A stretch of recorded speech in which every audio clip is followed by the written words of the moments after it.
Hello students, आज हम बात करेंगे नीट के पॉइंट ऑफ व्यू से आपका जो क्लास 11th है, 11th क्लास का जो चैप्टर है, first chapter the living word, उसके बारे में। किसके बारे में? फर्स्ट जो चैप्टर है आपका यूनिट फर्स्ट का फर्स्ट चैप्टर है द लिविंग वर्ड, उसके बारे में हम बात करेंगे। तो हम बात करते हैं क्लास 11th, ठीक है। क्लास 11th में यूनिट जो है वो आपकी फर्स्ट यूनिट, और फर्स्ट यूनिट का जो चैप्टर है फर्स्ट, उसके बारे में हम यहाँ पर बात करेंगे। देखिएगा, बहुत ही सिंपल टॉपिक है, ठीक है। इसको समझने के बाद में हमको लिविंग और नॉन लिविंग थिंग के बारे में पता चलेगा। तो यहाँ पर जो नेम है इस चैप्टर का, the living world, the living world. जो वर्ल्ड है हमारा, जो संसार है, जो दुनिया है, इसमें नॉन लिविंग और लिविंग थिंग दो टाइप की पाई जाती हैं। हम जो बात करते हैं मेनली ऑर्गेनिज्म की, वो ऑर्गेनिज्म जो होते हैं जितने भी, वो लिविंग ऑर्गेनिज्म होते हैं। बाकी की जो नॉन लिविंग थिंग होते हैं उसको हम इकोलॉजी के अंदर पढ़ते हैं, ठीक है। यहाँ पर हम लिविंग की बात कर रहे हैं, तो लिविंग के कैरेक्टरिस्टिक्स क्या होंगे और नॉन लिविंग के कैरेक्टरिस्टिक्स क्या होंगे, हम उसकी बात करेंगे। यहाँ पर देखिएगा, यहां पर हम बात करते हैं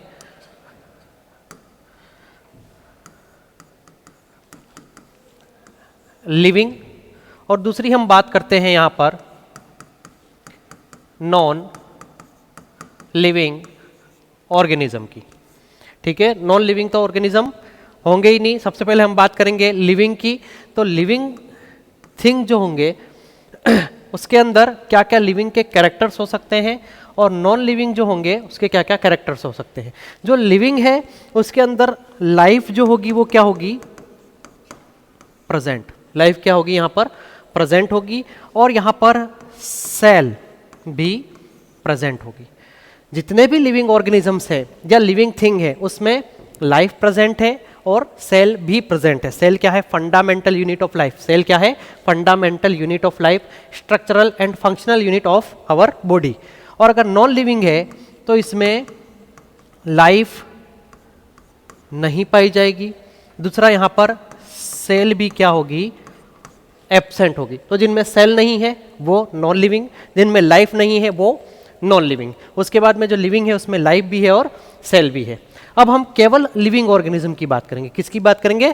केवल लिविंग ऑर्गेनिज्म की। नॉन लिविंग की बात हम यहाँ पर नहीं करेंगे, ठीक है। तो क्लास 11th का जो चैप्टर है आपका यूनिट फर्स्ट का, वो क्या है?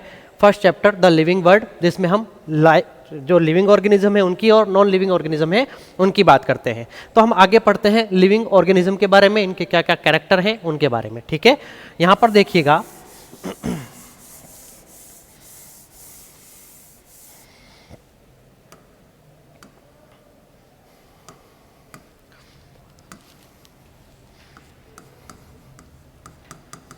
The living world, the living world में हम बात कर रहे हैं लिविंग ऑर्गेनिज्म। किसकी बात कर रहे हैं? Living organism,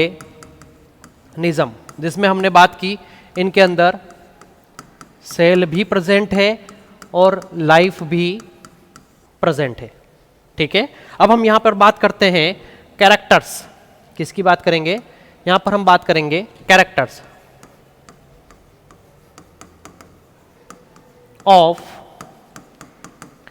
living organism. किसके कैरेक्टर की बात करेंगे हम? जो लिविंग थिंग है उनके अंदर क्या क्या कैरेक्टर पाए जाएंगे उनकी हम यहाँ पर बात करेंगे, ठीक है। तो यहाँ पर मैं पहले लिख रहा हूँ, फर्स्ट कैरेक्टर की अगर हम बात करें, किसी लिविंग ऑर्गेनिज्म में क्या कैरेक्टर हो सकते हैं, तो सबसे पहला जो कैरेक्टर होगा वो होगा ग्रोथ।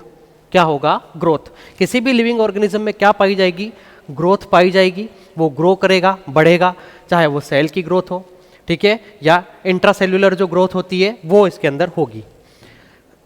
दूसरी अगर हम बात करें तो दूसरा जो कैरेक्टरिस्टिक फीचर है वो है रिप्रोडक्शन। क्या है? रिप्रोडक्शन। किसी भी प्रकार का लिविंग ऑर्गेनिज्म रिप्रोडक्शन करेगा, चाहे वो एसेक्सुअल रिप्रोडक्शन हो चाहे वो सेक्सुअल रिप्रोडक्शन हो। नेक्स्ट हम बात करते हैं, तीसरा जो कैरेक्टरिस्टिक फीचर है वो है मेटाबॉलिज्म, उपापचय जिसको कहा जाता है। मेटाबॉलिक रिएक्शंस बॉडी के अंदर होंगी और ये मेटाबॉलिज्म में एनाबॉलिज्म और कैटाबॉलिज्म होगा, इसको हम डिटेल में पढ़ेंगे। चौथा जो फीचर है यहां पर वो है सेल्यूलरिटी। सेल्यूलरिटी का मतलब होता है प्रेजेंस ऑफ सेल, सेल का पाया जाना। किस टाइप की सेल प्रेजेंट है उसके अकॉर्डिंग हम उसको क्लासिफाई भी करते हैं प्रोकैरियोट एंड यूकैरियोट ऑर्गेनिज्म के अंदर। और पांचवा जो कैरेक्टरिस्टिक फीचर्स होता है वो होता है कॉन्शियसनेस। क्या होता है? कॉन्शियसनेस। कोई भी लिविंग ऑर्गेनिज्म के अंदर अगर संवेदनाएं हैं, कॉन्शियसनेस है, तो वो लिविंग है, ठीक है। चाहे प्लांट हो, प्लांट में जो ऑर्गन होते हैं, संवेदी ऑर्गन हम जिनको कहते हैं, संवेदी अंग, वो नहीं पाए जाते हैं, फिर भी उनके अंदर कॉन्शियसनेस होती है कि जो भी है, चाहे वो यूनिसेल्युलर हो चाहे मल्टी सेल्युलर ऑर्गेनिज्म हो, सब में कॉन्शियसनेस प्रेजेंट होती है, ठीक है। तो यहाँ पर लिविंग ऑर्गेनिज्म के मैंने आपको कैरेक्टरिस्टिक फीचर्स बताए। पहला बताया ग्रोथ, दूसरा बताया रिप्रोडक्शन, तीसरी बात की हमने मेटाबॉलिज्म की, चौथी बात की सेल्युलरिटी की, पांचवी हमने जो बात की वो कॉन्शियसनेस की बात की। अब ये जो 5 कैरेक्टरिस्टिक फीचर्स हैं सबसे इंपॉर्टेंट, इनमें भी जो है कुछ डिफाइनाइट होते हैं, कुछ इनडिफाइनाइट होते हैं। आपको बताता हूँ मैं डिफाइनाइट एंड इनडिफाइनाइट फीचर्स के अंदर क्या डिफरेंस होता है, ठीक है। तो हम बात करते हैं आगे defining and non defining features की। एक बार ये लिख लो, उसके बाद में हम आगे बात कर रहे हैं defining and non defining feature की, ठीक है।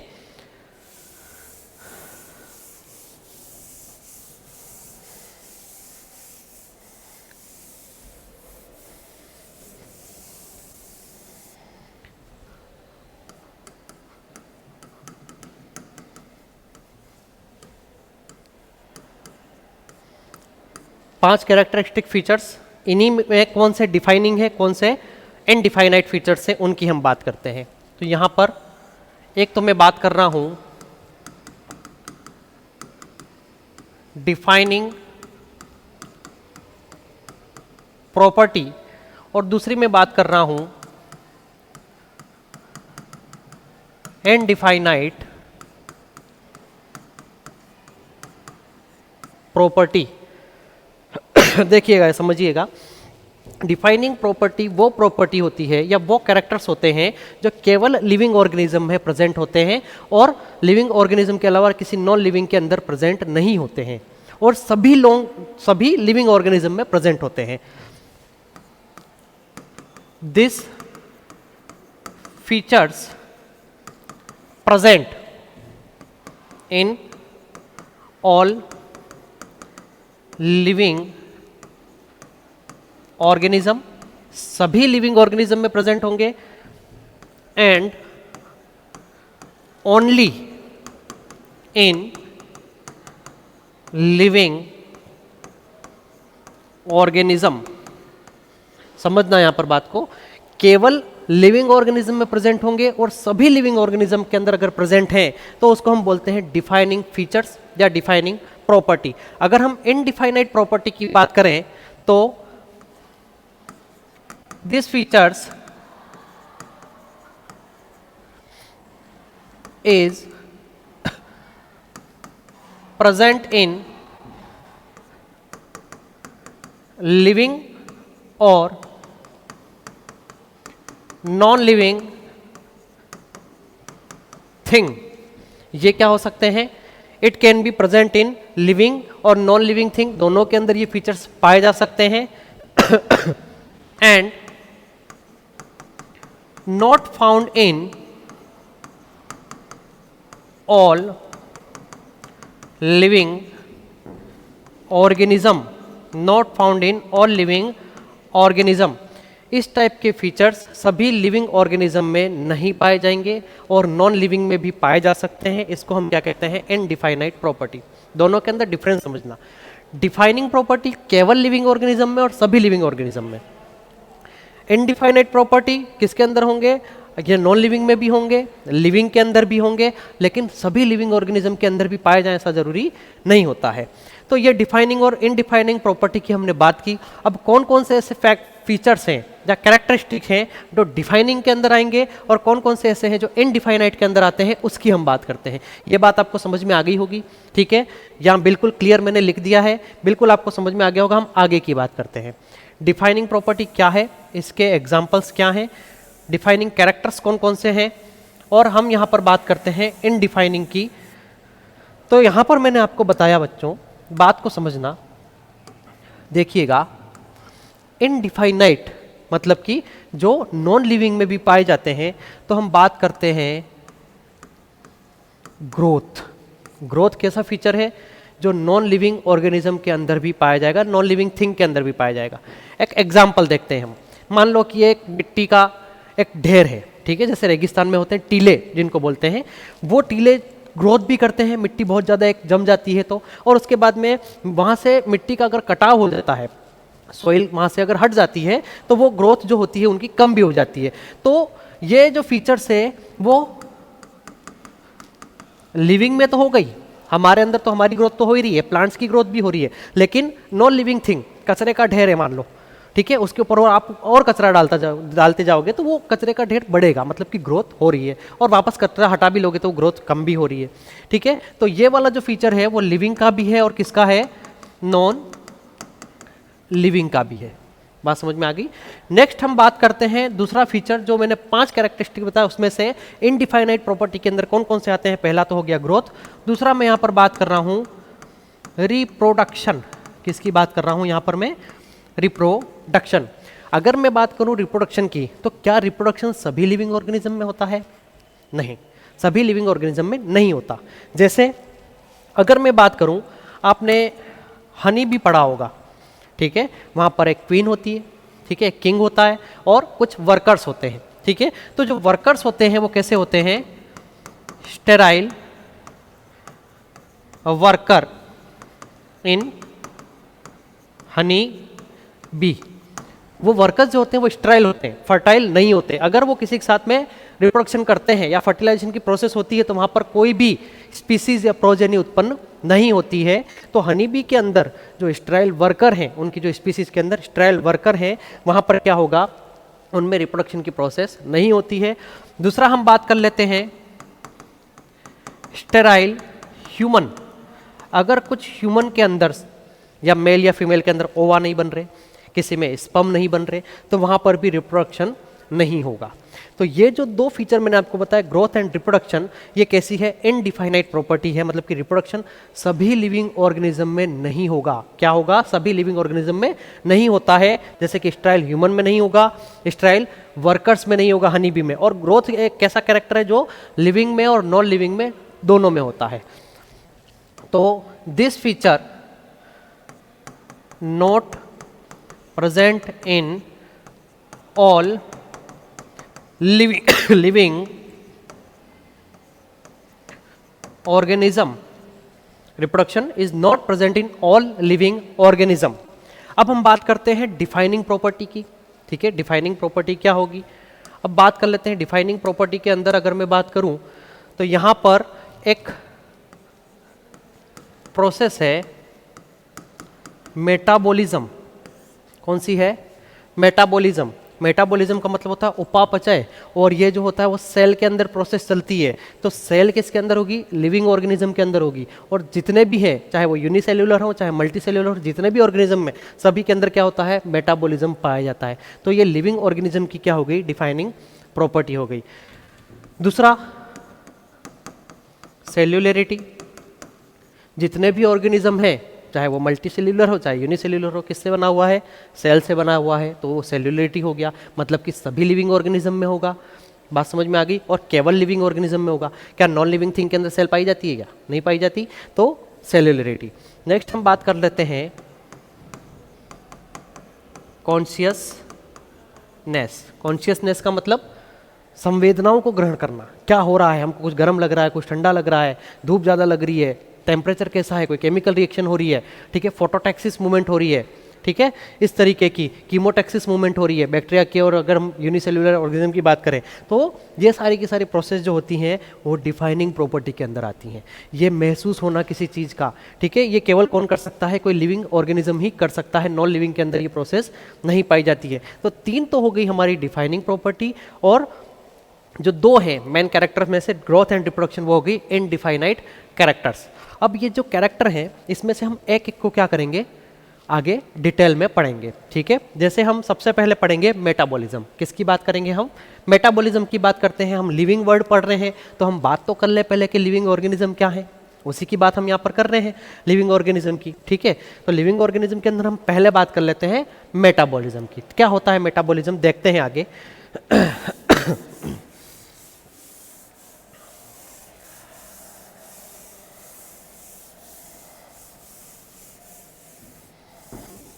ठीक है, देखिएगा सबसे पहले यहां पर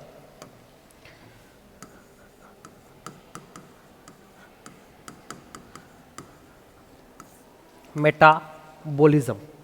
मेटाबॉलिज्म की डेफिनेशन क्या है, जो एनसीईआरटी में दे रखी वो की वही हमको याद रखनी, वो की वही हमको पढ़नी है, ठीक है। Metabolism all biochemical reactions, all biochemical reaction take place in an organism। सभी बायोकेमिकल रिएक्शंस जो कहाँ पर चलती हैं, ऑर्गेनिज्म के अंदर चलती हैं, वो क्या कहलाती हैं, मेटाबॉलिज्म कहलाती है। क्या कहलाती है, मेटाबॉलिज्म कहलाती है। नेक्स्ट हम बात करते हैं मेटाबॉलिज्म को 2 पार्ट के अंदर डिवाइड किया गया है। कितने पार्ट में डिवाइड किया गया है मेटाबॉलिज्म को, 2 पार्ट के अंदर डिवाइड किया गया है। एक तो है एनाबॉलिज्म, एक है एनाबॉलिज्म, दूसरा है कैटाबॉलिज्म। क्या है, एनाबॉलिज्म एंड दूसरा है कैटाबॉलिज्म। एनाबॉलिज्म का मतलब क्या है, एनाबॉलिज्म का मतलब होता है सिंथेसिस। एनाबॉलिज्म का मतलब क्या होता है, सिंथेसिस। बात को समझना यहाँ पर, अगर हमारी बॉडी के अंदर या किसी ऑर्गेनिज्म की सेल के अंदर किसी मॉलिक्यूल का फॉर्मेशन हो रहा है तो वो क्या कहलाएगा, एनाबॉलिज्म। और कोई मॉलिक्यूल अगर टूट रहा है या उसका डिग्रेडेशन हो रहा है तो वो क्या कहलाएगा, कैटाबॉलिज्म। तो breakdown of any molecule is known as catabolism और synthesis of any molecule is known as anabolism. 2 type की प्रोसेस होती है मेटाबॉलिज्म के अंदर। मतलब बायोमोलिक्यूल, जैसे कि हम बात कर लेते हैं ग्लूकोज की, किसकी बात कर लेते हैं हम, यहाँ पर सिंपल सा एग्जांपल ले लेते हैं ग्लूकोज का। इस ग्लूकोज का टूटना मतलब कि कैटाबॉलिज्म, और इस ग्लूकोज का टूटेगा तो क्या बनेगा, पायरुविक एसिड के अंदर टूटता है। सीधी सी बात है, ग्लाइकोलाइसिस आपने पढ़ा होगा, नहीं तो हम आगे डिटेल में पढ़ेंगे। और इस ग्लूकोज का वापस बनना क्या कहलाएगा, एनाबॉलिज्म। क्या कहलाएगा, एनाबॉलिज्म कहलाता। मतलब कि हमारी बॉडी के अंदर अगर कार्बोहाइड्रेट बन रहा है तो एनाबॉलिज्म, कार्बोहाइड्रेट टूट रहा है तो कैटाबॉलिज्म। इसी तरीके से फैटी एसिड का सिंथेसिस हो रहा है तो एनाबॉलिज्म, फैटी एसिड टूट रहा है तो उसको हम क्या बोलेंगे, कैटाबॉलिज्म बोलेंगे, ठीक है। ये तो हो गया मेटाबॉलिज्म। ये कहां पर चलता है, take place in an organism, और ऑर्गेनिज्म की सेल के अंदर। सभी बायोकेमिकल रिएक्शन अगर किसी ऑर्गेनिज्म में और ऑर्गेनिज्म की सेल में चल रही हैं तो वो क्या कहलाएगा, मेटाबॉलिज्म की प्रोसेस कहलाती है। मेटाबॉलिज्म को 2 पार्ट में डिवाइड किया है, एक है एनाबॉलिज्म, दूसरा है कैटाबॉलिज्म। दोनों आपको समझ में आ गया। कैटाबॉलिज्म का मतलब डिग्रेडेशन और ब्रेकडाउन, एनाबॉलिज्म का मतलब सिंथेसिस और फॉर्मेशन। इस तरीके से हम बात कर सकते हैं इसकी। जैसे कि ग्लूकोज का एग्जांपल ले लिया हमने, ग्लूकोज का टूटना कैटाबॉलिज्म, ग्लूकोज का वापस बनना एनाबॉलिज्म। आगे बात करें, आगे बात करते हैं हम मेटाबॉलिज्म की। एक लाइन और लिखता हूं मैं इसमें, देखना यहां पर, thousands of metabolic reactions, thousands of metabolic reactions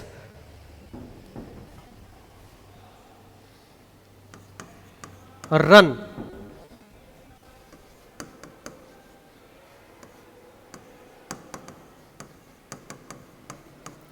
simultaneously in our body.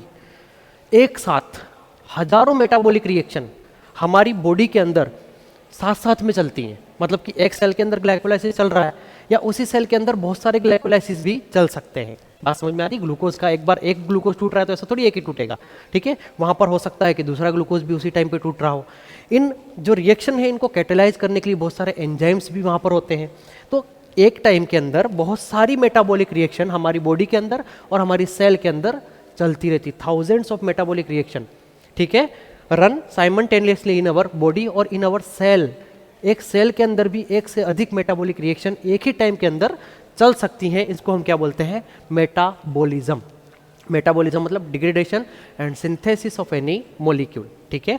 Next हम बात करते हैं मेटाबॉलिज्म की। तो ये तो मेटाबॉलिज्म हो गया जो हमारी बॉडी के अंदर चल रहा है, लेकिन अब क्या हो गया है कि टेक्नोलॉजी बढ़ गई है। टेक्नोलॉजी बढ़ गई है, क्या ऐसा हो सकता है कि हम मेटाबॉलिज्म की प्रोसेस लेबोरेटरी में भी करवाएं? कहाँ करवाएं? लेबोरेटरी में भी। तो जो लेबोरेटरी के अंदर प्रोसेस चलेगी, किसकी प्रोसेस चलेगी? मेटाबॉलिज्म की। उसको बोलते हैं आइसोलेटेड, क्या बोलते हैं? Isolated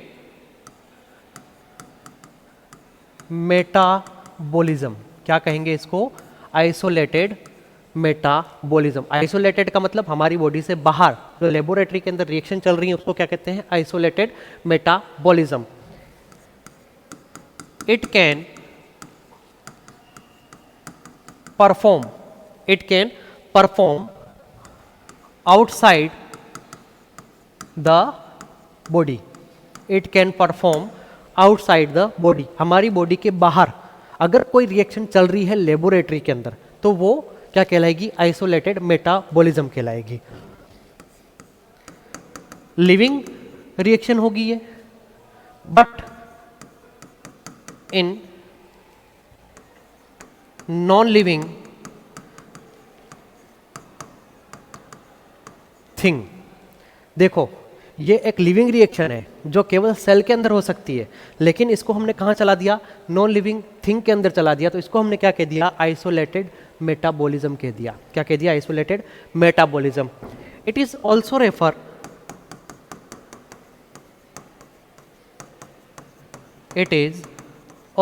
refer in vitro reaction. इसको और क्या कहते हैं? In vitro reaction. In vitro का मतलब बॉडी से बाहर, हमारी बॉडी में से कुछ निकाल लिया, सेल निकाल ली, टिश्यू निकाल लिया, उसको वहाँ पर ग्रो करवा रहे हैं, तो वहाँ पर मेटाबॉलिज्म चल रहा है कि नहीं चल रहा? तो वहाँ पर अगर कोई रिएक्शन करवाई जा रही है लेबोरेटरी के अंदर तो उसको क्या बोलेंगे हम? Isolated metabolism. तो मेटाबॉलिज्म हमारी बॉडी के अंदर भी हो सकता है और बॉडी से बाहर भी ये रिएक्शन करवाई जाती है लेबोरेटरी में, तो इसको क्या कहते हैं? आइसोलेटेड मेटाबॉलिज्म के अंदर रखा जाता है। बात समझ में आ गई होगी आपको। हमारा लिविंग वर्ड जो है इसके अंदर मेटाबॉलिज्म हमको इतना ही पढ़ना है। मेटाबॉलिज्म क्या है? All biochemical reaction take place in our body. Catabolism and anabolism. तो ये कुछ हम लिविंग ऑर्गेनिज्म की क्या पढ़ रहे हैं? कैरेक्टरिस्टिक फीचर्स पढ़ रहे हैं। आगे हम बात करते हैं, मेटाबॉलिज्म यहाँ पर कंप्लीट हो गया है जितना मैंने आपको लिखवाया है। उसके बाद में हम बात करते हैं सेल्युलरिटी की। किसकी बात करते हैं? सेल्युलरिटी की। नेक्स्ट जो हमारा कैरेक्टर होगा वो होगा सेल्युलरिटी का। मतलब हम बात करेंगे अभी सेल के ऊपर, ठीक है। तो हम यहाँ पर बात कर लेते हैं सेल्युलरिटी। आप सभी को पता है, ठीक है। स्लाइडन और स्वान ने क्या दिया था? सेल थ्योरी दी थी। उन्होंने क्या बताया था कि जितने भी ऑर्गेनिज्म हैं वो सब किससे मिलकर के बने हुए हैं? सेल से मिलकर बने हुए हैं। सेल की जो खोज की थी, डिस्कवरी ऑफ सेल, किसने की थी? रॉबर्ट हुक ने की थी, सभी जानते हैं।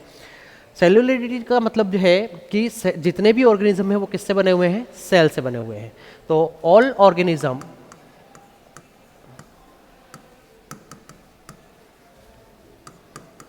फॉर्म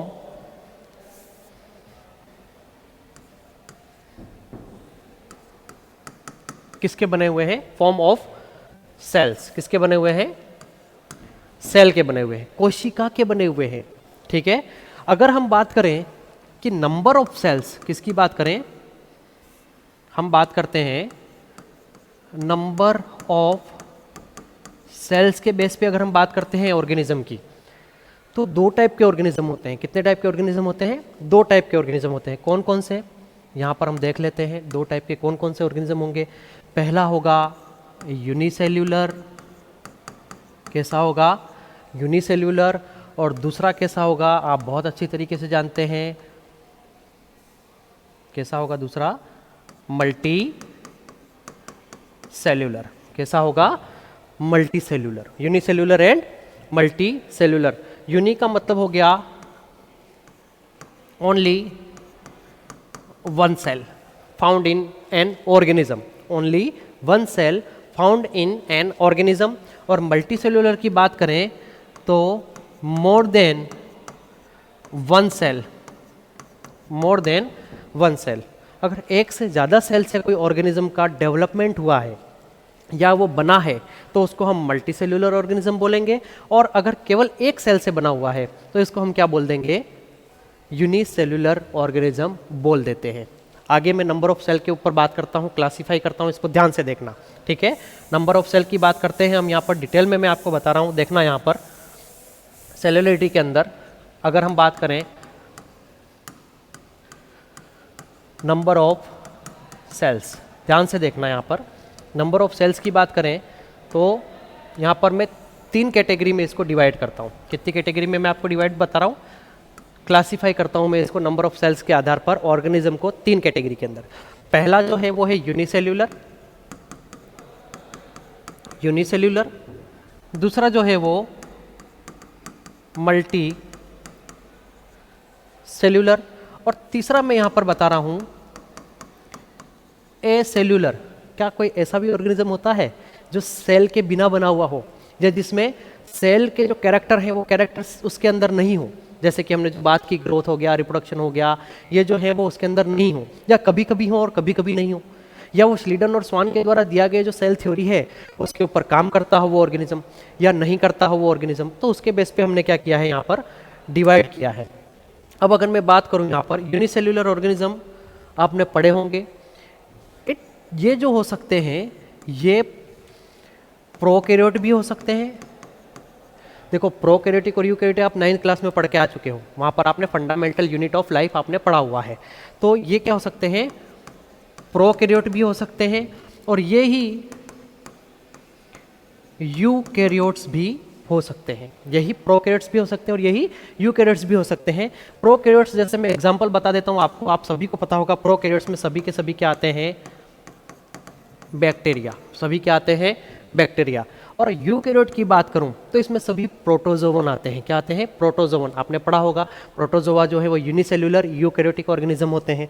तो यहाँ पर हम बात कर लेते हैं पैरामीशियम, क्या बात कर लेते हैं, पैरामीशियम की बात कर लेते हैं, और अमीबा की बात कर लेते हैं। बहुत सारे ऑर्गेनिज्म है, प्लाज्मोडियम हो गया, ठीक है, यूग्लिना हो गया, ठीक है, वर्टिसेला हो गया। जितना भी हम प्रोटोजोआ का क्लासिफिकेशन पढ़ते हैं, आगे हम बात करेंगे क्लासिफिकेशन की, एनिमल क्लासिफिकेशन, तो उसमें हम बात करेंगे। तो पैरामीशियम और अमीबा इसके एग्जाम्पल हो गए। मल्टीसेल्यूलर आपको पता ही है, जितने भी प्लांट है, एनिमल है जो यूनिसेल्यूलर नहीं है except protozoa, except protozoa. All eukaryotes, all eukaryotes except protozoan, all eukaryotes except protozoan. Protozoa के अलावा जितने भी ऑर्गेनिज्म है वो सब किस में आएंगे, मल्टी सेल्यूलर के अंदर हम उनको रखते हैं। ए सेल्यूलर की अगर हम बात करें तो आपको कुछ ना कुछ समझ में आ रहा होगा कि बैक्टीरिया भी लिख दिया, सारे एनिमल्स भी लिख दिए। तो अब मैं यहाँ पर क्या लिखने वाला हूँ, तो यहाँ पर मैं बात करता हूँ वायरस की। किसकी बात करता हूँ, वायरस की। वायरस को लिविंग और नॉन लिविंग दोनों के अंदर रखा जाता है। जब वो एनवायरनमेंट में है तो वो नॉन लिविंग है, जब वो हमारी बॉडी के अंदर चला गया तब वो रिप्रोडक्शन भी करने लग जाता है, उसके अंदर मेटाबॉलिज्म भी होने लग जाता है। अगर आरएनए का बना हुआ है तो उसका ट्रांसलेशन भी होने लग जाता है। तो ये सब प्रोसेस इसके अंदर होने लग जाती है, ठीक है। तो यहाँ पर मैंने बात किया नंबर ऑफ सेल्स के बेस पर, यूनिसेल्यूलर, मल्टीसेल्यूलर और एसेल्यूलर की हमने यहाँ पर बात कर ली है। यहाँ पर यूनिसेल्यूलर के अंदर प्रोकैरियोट और यूकैरियोट की बात कर ली है, मल्टीसेल्यूलर के अंदर ऑल यूकैरियोट एक्सेप्ट प्रोटोजोवन, और एसेल्यूलर वायरस की बात कर ली है। ये होगी सेल्यूलरिटी, ठीक है। प्रोकैरियोट और यूकैरियोट की डिफरेंस की हमने बात कर ली है। अब हम बात करते हैं आगे सेल्यूलरिटी के बाद में। अभी हमने पहले पढ़ा मेटाबॉलिज्म, मेटाबॉलिज्म के हमने बाद में बात करी सेल्युलरिटी की। सेल्युलरिटी के बाद में हम बात करेंगे यहाँ पर रिप्रोडक्शन की। किसकी बात करेंगे हम यहाँ पर? रिप्रोडक्शन। रिप्रोडक्शन क्या मतलब होता है? रिप्रोडक्शन का क्या मतलब होता है? फॉर्मेशन ऑफ, इसकी डेफिनेशन को समझना, formation of on kind of progeny, formation of on kind of progeny, खुद के जैसी संतति का निर्माण, अपने ही जैसी संतति का निर्माण। क्यों? क्योंकि मदर फादर दोनों के कैरेक्टर जाते हैं संतति में, तो इसी को क्या बोलते हैं हम? रिप्रोडक्शन बोलते हैं। क्या बोलते हैं? Reproduction. Formation of on kind of species, on kind of progeny और ऑन काइंड ऑफ स्पीसीज, इसको हम क्या बोल देंगे? रिप्रोडक्शन कह देंगे। क्या कह देंगे इसको हम? रिप्रोडक्शन कह देंगे। अगर मैं बात करूं रिप्रोडक्शन की, तो दो टाइप का रिप्रोडक्शन जो है वो लिविंग ऑर्गेनिज्म में होता है। कितने टाइप का रिप्रोडक्शन होता है लिविंग ऑर्गेनिज्म में? दो टाइप का। कौन कौन सा होगा? यहाँ पर हम बात कर लेते हैं, आपको भी पता है रिप्रोडक्शन। एक है सेक्सुअल रिप्रोडक्शन। कैसा है? Sexual reproduction. और दूसरा है ए sexual reproduction. Sexual and asexual reproduction, दो रिप्रोडक्शन की हम यहाँ पर बात करेंगे। ठीक है। सेक्सुअल रिप्रोडक्शन के अंदर अगर हम बात करें तो क्या यहाँ पर एक ही पेरेंट की जरूरत है या दो पेरेंट होने जरूरी है? बताइए आप। अगर रिप्रोडक्शन की बात करें सेक्सुअल है तो आप सोचेंगे कि नहीं, मेल और फीमेल दोनों का होना जरूरी है। क्या ऐसा जरूरी है रिप्रोडक्शन के अंदर? नहीं। यहाँ पर हम यूनिपेरेंटल की भी बात कर सकते हैं, यूनिपेरेंटल भी हो सकता है ये रिप्रोडक्शन, और ये मल्टी बाई पेरेंटल, मतलब कि पेरेंट यहां पर हो सकते हैं। ठीक है। पेरेंटल भी यहां पर हो सकता है, मतलब कि मदर फादर दोनों मिलकर के भी सेक्सुअल रिप्रोडक्शन कर सकते हैं। और यूनिपेरेंट, एक ही पेरेंट के अंदर भी गेमेट का फॉर्मेशन अगर हो रहा है, गेमेट का फॉर्मेशन अगर हो रहा है एक ही पेरेंट के अंदर, तो वहां पर भी क्या हो जाएगा? सेक्सुअल रिप्रोडक्शन कहलाएगा। अगर हम बात करते हैं एसेक्सुअल रिप्रोडक्शन की, तो यहां पर केवल यूनिपेरेंटल होता है। कैसा होता है? यूनिपेरेंटल होता है, एक ही होता है ऑर्गेनिज्म। वो बडिंग के थ्रू, फिजन के थ्रू, रीजनरेशन के थ्रू किसी भी प्रोसेस से क्या कर सकता है? अपने जैसी ही स्पीसीज का फॉर्मेशन कर सकता है। लेकिन सेक्सुअल रिप्रोडक्शन में यूनिपेरेंटल भी हो सकता है, एक में भी गेमेट बन सकते हैं, और मल्टीपेरेंटल भी हो सकता है, मतलब कि दो गेमेट भी बन सकते हैं, स्पर्म और ओवा मिलकर के एक ऑर्गेनिज्म को बना सकते हैं। तो ये क्या हो गया? सेक्सुअल और एसेक्सुअल रिप्रोडक्शन। और ज़्यादा हम इसकी डिटेल में जाते हैं। यहाँ पर देखो, ये तो हमने इसकी एक आध फीचर की बात कर ली पेरेंट के अकॉर्डिंग। ठीक है। अगर मैं बात करूं सेक्सुअल रिप्रोडक्शन और दूसरी में बात करूं एसेक्सुअल रिप्रोडक्शन की, सेक्सुअल एंड एसेक्सुअल रिप्रोडक्शन की बात करूं, तो सेक्सुअल में मैंने अभी आपको बताया ये कैसा हो सकता है। एक तो ये यूनिपेरेंटल भी हो सकता है और बाई पेरेंटल भी हो सकता है। ठीक है। दो पेरेंट्स भी हो सकते हैं, सिंगल पेरेंट भी क्या कर सकता है? किसी प्रोजेनी को जन्म दे सकता है। बट कंडीशन क्या होनी चाहिए? यहाँ पर गेमेट का फॉर्मेशन होना चाहिए। दूसरी बात, अगर हम एसेक्सुअल की बात करें तो ये हमेशा कैसा होगा? यूनिपेरेंटल होगा। कैसा होगा? यूनिपेरेंटल। यूनिपेरेंटल का मतलब एक ही पेरेंट्स, गेमेट बनने की जरूरत ही नहीं है। कुछ प्रोसेस होगी जो हम यहाँ पर पढ़ेंगे, जैसे कि बडिंग की प्रोसेस हम यहाँ पर पढ़ेंगे, रीजनरेशन की प्रोसेस यहाँ पर पढ़ेंगे, फ्रेगमेंटेशन की प्रोसेस यहाँ पर पढ़ेंगे, बाइनरी फ्यूजन की प्रोसेस हम यहाँ पर पढ़ेंगे। ठीक है। यहाँ पर हम नेक्स्ट बात करते हैं सेक्सुअल के अंदर और क्या फीचर्स हो सकता है। तो यहाँ पर गेमेट फॉर्म होते हैं। क्या होते हैं? गेमेट का फॉर्मेशन होता है। किसका फॉर्मेशन होता है? गेमेट्स। गेमेट्स का मतलब स्पर्म और ओवा यहाँ पर बनेंगे और फ्यूज होंगे, और फ्यूज होने के बाद में जायगोट का फॉर्मेशन होगा, उससे नोरूला, ब्लास्टूला, गेस्टूला और फिर ऑर्गेनिज्म का फॉर्मेशन हो जाता है। और यहाँ पर गेमेट के फॉर्म होने की जरूरत नहीं है, यहाँ पर गेमेट का फॉर्मेशन नहीं होता है। नेक्स्ट हम बात करें फर्टिलाइजेशन। किसकी बात करें? फर्टिलाइजेशन। फर्टिलाइजेशन का मतलब होता है निषेचन। यहाँ पर होना बहुत ज़्यादा जरूरी है। Fusion of gametes it's called fertilisation. But यहाँ पर फर्टिलाइजेशन की जो प्रोसेस है वो होनी जरूरी नहीं है, क्योंकि गेमेट ही नहीं बन रहे तो फर्टिलाइजेशन का क्या करेंगे। बात समझ में आ गई। तो ये कुछ पॉइंट्स मैंने आपको लिखवाए हैं। ये यूनिपेरेंटल बाईपेरेंटल हो सकता है, ये केवल यूनिपेरेंटल होगा, यहाँ पर गेमेट का फॉर्मेशन होगा, यहाँ पर गेमेट का फॉर्मेशन नहीं होगा। लेकिन अगर यहाँ पर गेमेट बनते हैं, अगर यहाँ पर गेमेट्स बनते हैं तो इस प्रोसेस को कहते हैं पार्थेनोजेनेसिस। जो आप डेवलपमेंटल बायोलॉजी में पढ़ते हैं इसको हम कहते हैं पार्थेनोजेनेसिस। क्या बोलते हैं? पार्थेनोजेनेसिस। यदि एसेक्सुअल रिप्रोडक्शन के अंदर अगर गेमेट का फॉर्मेशन हो जाता है तो वो क्या कहलाता है? पार्थेनोजेनेसिस। ये प्रोसेस भी हम आगे जाकर के डिटेल में पढ़ेंगे। तो ये क्या हो गया? लिविंग वर्ड का कौन सा कैरेक्टर हो गया? हमने तीसरा कैरेक्टर पढ़ा, रिप्रोडक्शन। कौन सा पढ़ा? रिप्रोडक्शन। अब हम आगे बात करते हैं ग्रोथ की। किसकी बात करेंगे हम आगे? ग्रोथ की। ये आपको समझ में आ गया, सेक्सुअल हो गया, एसेक्सुअल हो गया। अभी मैं आगे आपको बता देता हूँ एसेक्सुअल जो रिप्रोडक्शन है वो कौन कौन सी प्रोसेस से होता है, ये भी मैं आपको बता देता हूँ। सेक्सुअल में हमेशा गेमेट फॉर्म होंगे, फ्यूज होंगे और जाइगोट का फॉर्मेशन होगा। आगे देखते हैं हम सेक्सुअल रिप्रोडक्शन कौन कौन से प्रोसेस होगी जिससे एसेक्सुअल रिप्रोडक्शन होगा, और उसके एग्जाम्पल भी देख लेते हैं। थोड़ा सा और डिटेल में चले जाते हैं हम, ठीक है, कोई बात नहीं। तो एसेक्सुअल रिप्रोडक्शन, एसेक्सुअल रिप्रोडक्शन में हम टाइप्स की बात कर लेते हैं। कौन कौन से टाइप से एसेक्सुअल रिप्रोडक्शन हो सकता है? तो पहला मैं बात करता हूं यहां पर एसेक्सुअल रिप्रोडक्शन के अंदर फिजन। किसकी बात करता हूं?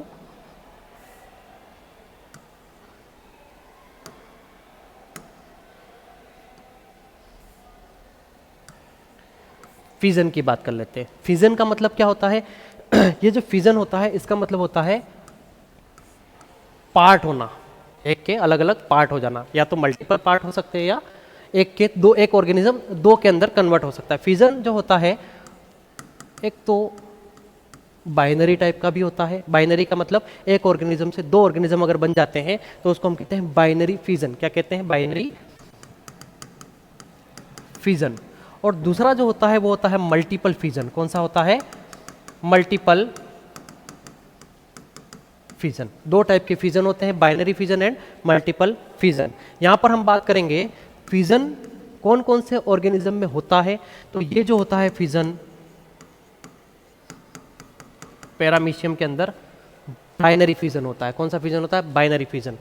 दूसरा हम बात करते हैं मल्टीपल फिजन की। तो जो मल्टीपल फिजन है वो अमीबा के अंदर होगा बच्चों। किस में होगा? अमीबा के अंदर होगा, पैरामीशियम के अंदर बाइनरी फिजन होगा। तो ये एग्जाम्पल हो गए फिजन के, ठीक है। मान लो कि ये कोई क्या है? अमीबा है, और ये बहुत सारे छोटे छोटे अमीबा के अंदर क्या हो गया? कन्वर्ट हो गया, मतलब दो से ज़्यादा के अंदर कन्वर्ट हुआ, तो मल्टीपल फिजन। और पैरामीशियम की अगर हम बात करें तो ये क्या हो गया? एक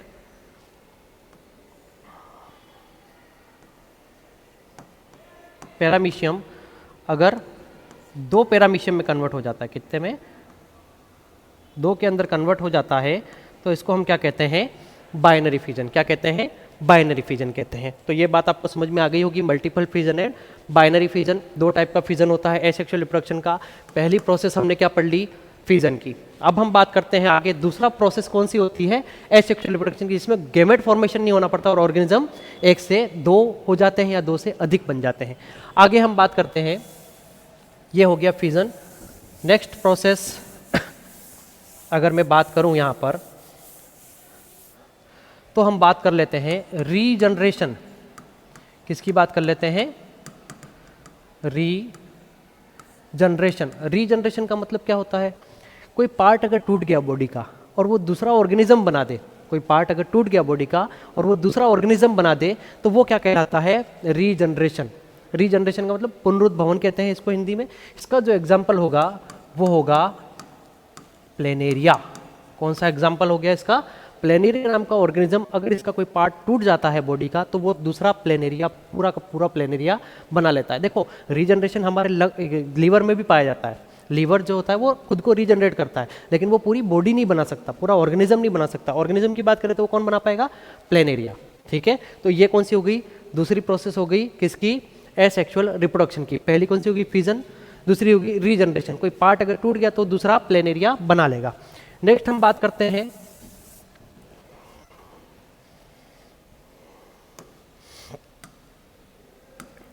देखो यहां पर एक और प्रोसेस होती है बडिंग की। किसकी प्रोसेस होती है? बडिंग। अब बडिंग क्या होता है ये देखना है यहां पर।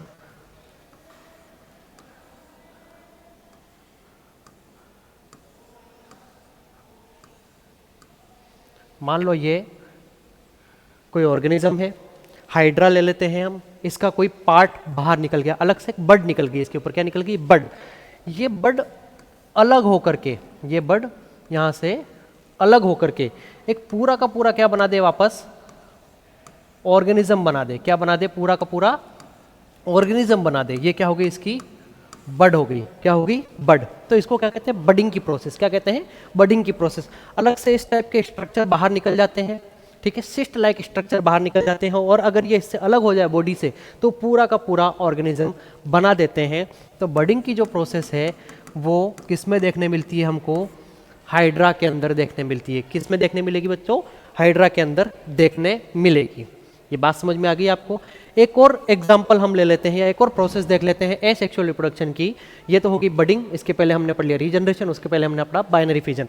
अब हम बात करते हैं आगे, एक और प्रोसेस है फ्रेगमेंटेशन। कौन सी है? फ्रेगमेंटेशन। फ्रेगमेंटेशन का मतलब होता है फाइबर जो पाए जाते हैं किसी ऑर्गेनिज्म के ऊपर, अगर वो एक जगह से दूसरी जगह पर चले जाएं, फिर वो उसी ऑर्गेनिज्म को पूरा का पूरा बना दें, तो वो कहलाता है फ्रेगमेंटेशन। जैसे कि अगर हम बात करें यीस्ट की, फंगस की, तो इनके छोटे छोटे प्रोटोनिमा होते हैं, इनके ऊपर क्या होते हैं? फ्रेगमेंट होते हैं, जिनको हम कहते हैं प्रोटोनीमा। क्या कहते हैं हम इनको? प्रोटोनीमा कहते हैं। क्या कहते हैं? प्रोटोनीमा कहते हैं, ठीक है। अब ये जो प्रोटोनीमा है, ठीक है बच्चों, ये जो प्रोटोनीमा है ये क्या करेंगे? एक जगह से दूसरी जगह पर जाकर के चले जाएंगे, और जाकर के क्या करेंगे? वहां पर ग्रो कर लेंगे। वहां पर जाकर के अगर वो ग्रो कर लेंगे तो वो क्या बना देंगे? यीस्ट या फंगस के अंदर ये प्रोसेस पाई जाती है। बात समझ में आ गई आपको? तो ये हो गया एसेक्सुअल रिप्रोडक्शन के प्रोसेसेस। कौन कौन सी? फ्रेगमेंटेशन मैंने आपको बता दिया, रीजनरेशन मैंने आपको बता दिया, ठीक है, उसके बाद में मैंने आपको बाइनरी फिजन भी बता दिया। तो इस तरीके से एसेक्सुअल रिप्रोडक्शन ऑर्गेनिज्म के अंदर होता है, मल्टी सेल्यूलर में भी होता है और यूनिसेल्यूलर के अंदर भी होता है। अब हम आगे बात करेंगे ग्रोथ की। किसकी बात करेंगे हम आगे? ग्रोथ की। तो हमारा नेक्स्ट जो कैरेक्टर है वो है ग्रोथ। ग्रोथ क्या होती है? Increase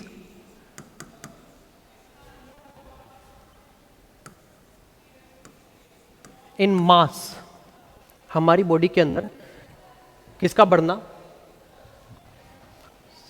increase mass, sorry,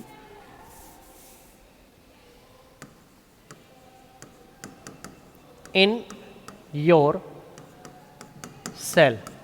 cell के मास का इंक्रीज होना क्या कहलाता है? ग्रोथ कहलाता है। क्या कहलाता है? ग्रोथ कहलाता है। और ये ग्रोथ लिविंग ऑर्गेनिज्म में कैसी होती है बच्चों?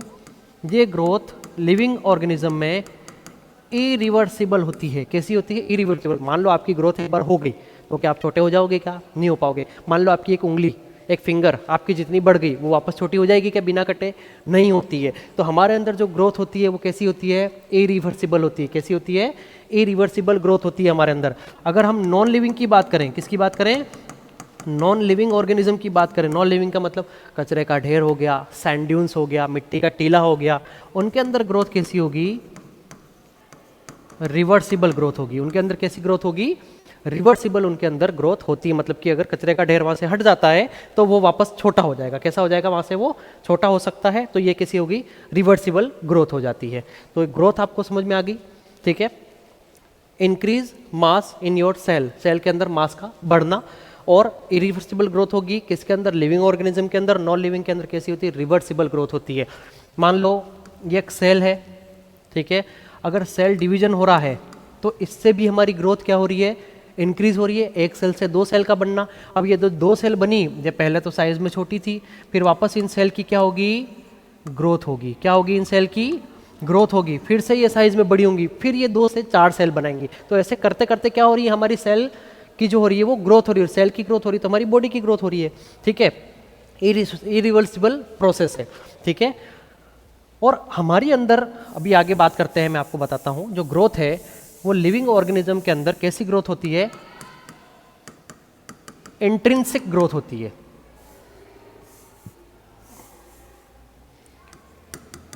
कैसी ग्रोथ होती है बच्चों, इंट्रिंसिक। इंट्रिंसिक का मतलब सेल के अंदर ही ग्रोथ हो रही है। ऐसा नहीं कि सेल नहीं बढ़ रही और हमारे मसल्स बढ़ते जा रहे हैं। जब सेल बढ़ेगी तभी तो मसल्स बढ़ेंगे, जब सेल बढ़ेगी तभी तो बोन्स बढ़ेगी। मतलब हमारी बॉडी के अंदर जब सेल का मास इंक्रीज होगा तभी हमारी बॉडी क्या होगी, बढ़ेगी। तो इंट्रिंसिक ग्रोथ हमारे अंदर होती है। और सरफेस के ऊपर ग्रोथ किन के अंदर होती है, नॉन लिविंग थिंग के अंदर। किसके अंदर होती है, नॉन लिविंग थिंग के अंदर। तो ये हो गई ग्रोथ की बात। यहाँ पर सेल डिवीजन होगा, ठीक है, और ग्रोथ होगी। क्या होगा, सेल डिवीजन होगा और ग्रोथ होगी। अगर मैं यहाँ पर बात करूँ यूनिसेल्यूलर की, अगर आप सोचें कि यूनिसेल्यूलर ऑर्गेनिज्म के अंदर कैसे ग्रोथ होती होगी या रिप्रोडक्शन कैसे होगा, तो यहाँ पर यूनिसेल्यूलर ऑर्गेनिज्म के अंदर growth and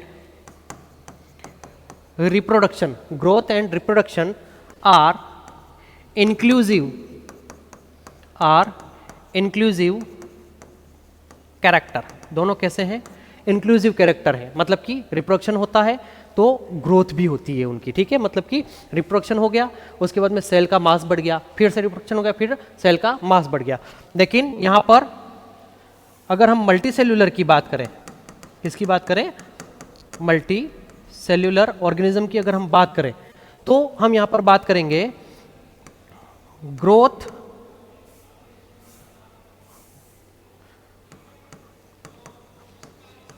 and reproduction are not inclusive process. Growth और रिप्रोडक्शन दोनों अलग अलग प्रोसेस होती है यहाँ पर, ठीक है। ये दोनों हमने बात कर ली यूनिसेल्यूलर की और मल्टी सेल्यूलर की। यहाँ पर रिप्रोडक्शन होता जा रहा है, ठीक है, ग्रोथ होती जा रही है। यहाँ पर ग्रोथ हो रही है वो अलग है, रिप्रोडक्शन सेल का मास बढ़ रहा है, फिर वापस रिप्रोडक्शन हो रहा है, फिर, ठीक है। इस तरीके से यहाँ पर प्रोसेस जो है वो चलती रहती है। अगर हम बात करते हैं अब कॉन्शियसनेस की, किसकी बात करते हैं, ये 4 कैरेक्टरिस्टिक फीचर्स हो गए किसके, लिविंग ऑर्गेनिज्म के। अब हम बात करेंगे कॉन्शियसनेस की। किसकी बात करेंगे, कॉन्शियसनेस। कॉन्शियसनेस का मतलब क्या हो गया, रेस्पॉन्ड टू स्टिमुलाई।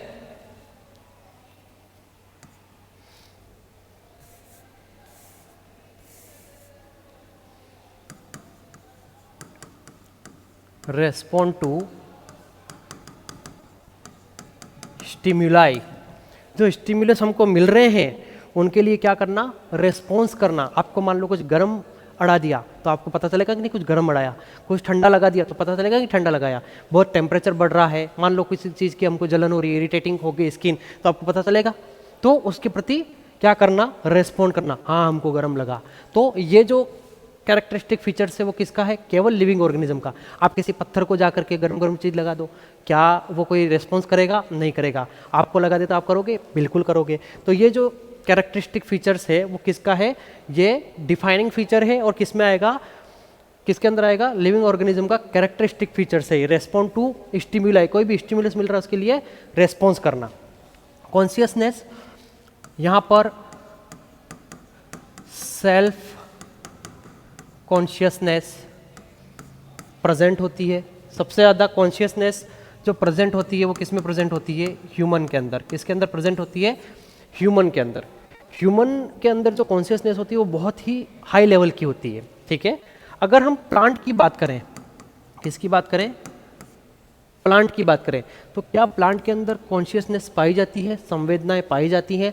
तो यस, यहाँ पर प्लांट में क्या पाई जाती हैं, यहाँ पर सेंस ऑर्गन तो एब्सेंट होते हैं, सेंस ऑर्गन तो एब्सेंट होते हैं, बट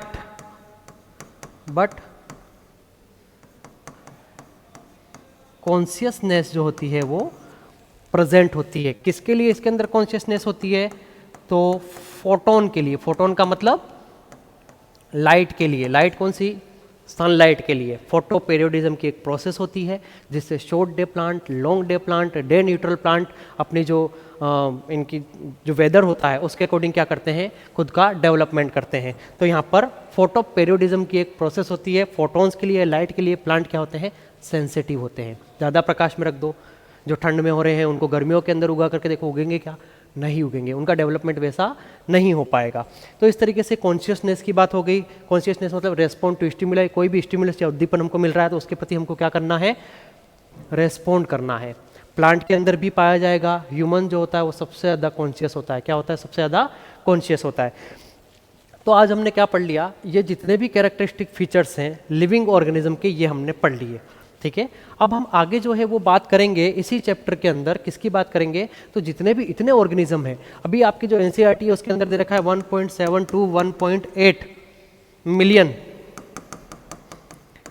टाइप की डिफरेंट स्पीसीज है। 1.7 to 1.8 बिलियन टाइप की डिफरेंट स्पीसीज है।